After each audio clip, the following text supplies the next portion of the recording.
Alex and Christine, people talk a lot about the right place at the right time, and those that knew Dr. John Chang say he was exactly where he needed to be because he prepared for these sorts of things. But first, we want to show you an image that just came into our newsroom just a few moments ago.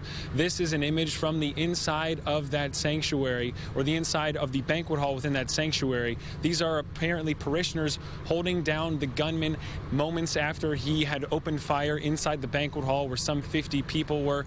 You don't see, of course, Dr. Chang in that photo, but you can see at least the panic on some of these parishioners' faces, and of course the intensity of that moment, as again we're told that the person that they are kneeling on top of in that photo is the suspected gunman.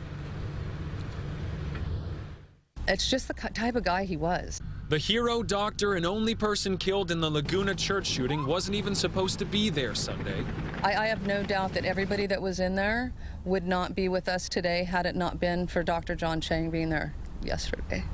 Longtime friends and colleagues of Chang at his practice say the married father of two brought his mom to the church for the first time since his father passed. It wasn't his church, but his mom wanted to go, and he spent the day with her. John Gherardini works side by side with John for more than 20 years and says their staff, along with the Chang family, are in shock. They're devastated. They're devastated, you know. He was their man. Adding he's not the kind of man to ever miss a Monday. Today is just very overwhelming. We're trying to do our best to keep doors open as Dr. Chang would want to do to provide the medical care that our patients do need, but we also, too, just need a moment for ourselves. At the end of the visit, they'll say, you know what, Dr. Chang, you're the first doctor that's actually ever really listened to me. Dr. Chang explaining his approach to patients almost a decade ago, but showing how much he cared about others to the very end. When they had said that he had gone across the room and charged him, I can see him doing that, and it's what he did.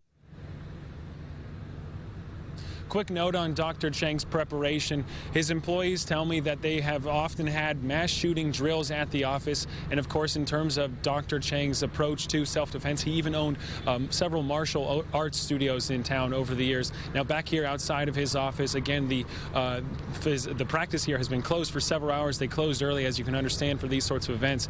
But again, I've counted at least 40 cars here in the last hour or so of people coming by to lay flowers and just at least look at a photo that is propped up in front of his office of a man that meant so much to this community here in Aliso Viejo. Alex and Christine.